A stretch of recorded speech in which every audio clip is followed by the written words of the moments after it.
सर्व लहान भक्तांना सप्रेम जय गुरु. आज आपल्यासोबत जळगाव हे टाकरखेड्याजवळील एक गाव आहे. जळगाव येथील एक गृहस्थ आहेत ज्यांनी प्रत्यक्ष लहानोजी बाबांचं त्या काळामध्ये दर्शन घेतलेलं आहे. ते आपल्याला सविस्तर लहानोजी बाबांचे अनुभव सांगणार आहे. दादाजी जय गुरु. जय गुरु. जय लहानोजी बाबा. जय लहानोजी बाबा. सर्वात आधी नाव सांगा संपूर्ण. बाबूराव पांडुरंग कुकडे. मूळ गाव कुठलं आहे तुमचं? सावंगा धोंगडी सावंगा.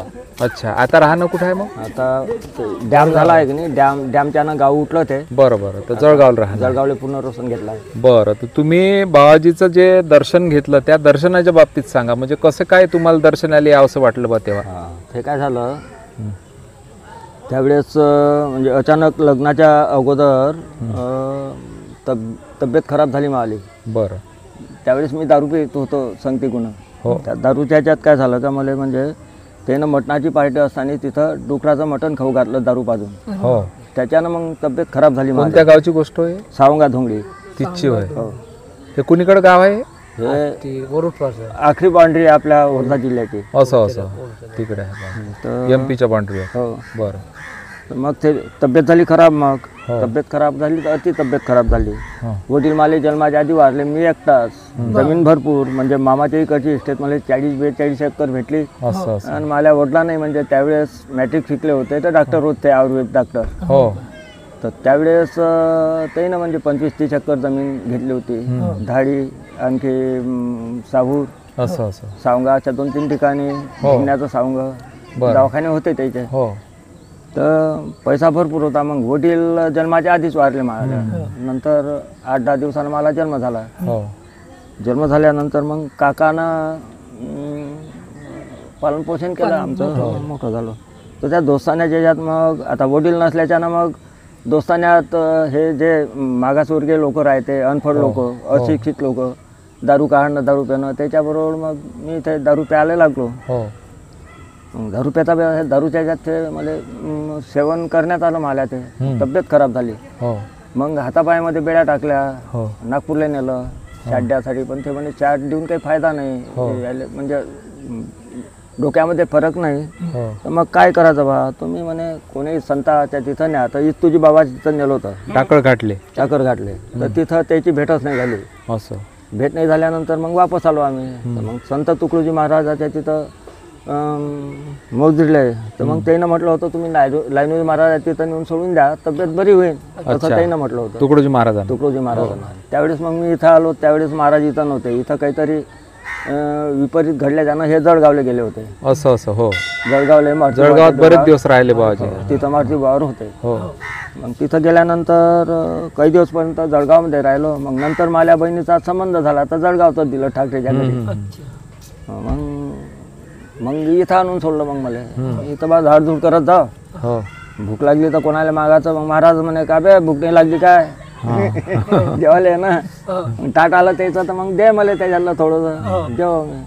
म्हणजे असं माधुगिरीने मागू दिली. पण हातापायात बेड्या होत्या. ह्या उन्हाळ्याचं खूप हे सारं खराब झालं होतं. त्यानं काढायला लावलं. असं कुठे जात म्हणे सोडा याले. मग मला म्हणे का रे आठवण नाही काय, एवढा मोठ्या गाई आईच्या मागे किती व्याप आहे, घरी जात नाही काय. मी काहीच नाही बोलो. बस त्यानं तंबाखू दिला होता. मी खाऊ नाही, फेकून देऊ तंबाखू. हो, म्हणजे अंगात येईल तंबाखू. मी तंबाखू खाऊ नये, सुपारी सुद्धा अंगात आहे मला. हो. मग तंबाखू खायला लागलो मी थोडा लई दिवस म्हणतो तंबाखू खाल्ला. आता सोडला, तब्येत खराब झाली ना. ते इथं दुरुस्त झाले तुम्ही मग? हो. मग हातापायातून बेळा काढल्या. येणंच पाठवलं. मग घरी येणं निरोप दिला. कोणी नातेवाईक आहे म्हणे जळगावले, तर मग त्याच्याकडून निरोप द्या, याला घेऊन जाईन म्हणे, नाही त्या भटकून जाईन म्हणे कोणीकडे. असं हो. तर इथूनच तब्येत चांगली झाली माझी. मग नंतर लग्न झालं. आता सगळं सुरळीत. आज कसा काय प्रसंग झाला येण्याचा इथं? इच्छा तसं तर म्हणाल तर मी म्हणजे जास्त हनुमानजीला खूप मानतो. असं महाराजापेक्षा हे हनुमानजीला मानत होते. तर आजची माझी तयारी होती आपल्या तळेगावचं जे बाहुलीचा मार्ग, तिथं मी म्हणजे इथं माझ्या गावातही वारकरी भजन संप्रदाय तयार केला. पखवात घेऊन दिली, त्याला पेटी घेऊन दिली आहे पोरं. ते पखवात फुटली आहे थोडीशी. तर मग ते भजन राहिलं बट एकादशीच्या दिवशी तिथं भजन करायला विचार होता मला. खर्च करावा बा काही. कारण का आपण आता दारू पेत नाही, जुवा खेळत नाही, काहीच नाही. आणि आहे भरपूर, देवानं भरपूर दिलं आहे. काय असं काय? तर महाराजाची खूप कृपा आहे. हो. महाराज म्हणजे माणूस म्हणताच येणार नाही. माणूस हाच देव आहे. देवासारखं जर वागलं तर तुम्ही देव होऊ शकता, मी देव होऊ शकतो, अशी माझी स्वतःची भावना आहे. बरोबर. आणि मी कोणी कामामध्ये हात जर टाकला तर अपयश नाही आलं, ते सक्सेस म्हणजे सक्सेस. आणि असं वाईट आपण करत नाही कोणाचं. नाही, आपलंही वाईट झालं नाही पाहिजे, दुसऱ्याचंही वाईट झालं नाही पाहिजे. बरोबर. मुसलमान समाजात, बौद्ध समाजात, सगळ्या समाजामध्ये आपलं कायम आहे. तुमचं नाव काय सांगितलं? बाबूराव पांडुरंगजी कुकडे. कुकडे. हो, मी स्वयंसंघाचा पक्का, हिंदू धर्माचा पक्का. असं असं. दुसऱ्या धर्मावर आघात करणार नाही. माझ्या धर्मावर आघात झाला तर माझा जीव गेला तरी मी माली परवा करणार नाही. तर आता राहणं तुमचं जळगावले आहे. हो, पुनर्वसन म्हणून कोपऱ्यात. हो. गाडगे दादा वगैरे आहे त्या भागात. बस. असं असं. तर तिथले जे भोई समाजाची व्यक्ती आहे त्यांनी पारशी त्याची मुलाखत घेतली आहे. त्याच्या वडिलांना बाबाजीला मेन्यात आणून सोडलं होतं इथं. हो हो म्हणजे बाबाजी जेव्हा जळगावले राहिले होते मग इथचे लोक घ्यायला आले टाकरखेडचे, हो तेव्हा त्याच्या वडिलासोबत ते मेन्याच्या मागं पैदल चालत आले तिथचे पारशी कोपऱ्याचे. हो. त्याची आपल्या चॅनलवर मुलाखत झाली आहे, आली आहे आधी. त्यावेळेस मॅने होतेच ना. हो हो. तर माझं लग्न मॅन्याच्या स्वरूपातच झालं. रेंगी बंड्या मॅना, तो काळच मॅनाचा होता. तर दादाजी तुम्ही जे काही अनुभव सांगितले फार सुंदर असे अनुभव सांगितले. नाही आहेच ना महाराजाची प्रत्यक्ष अनुभव. मंदिर नाही बांधले म्हणते इथं. रातच्या दिवसा गड्डे खाणे रातचे बुजून टाके. कुठे हे मंदिर बांधले गावाले? नाही बाबाजीच गड्डे पूजा आपापत. महाराज गड्डे खाते लोक. फोटो घ्यायसाठी जर प्रयत्न केला फोटोग्राफरनं तर खूपच रागावे.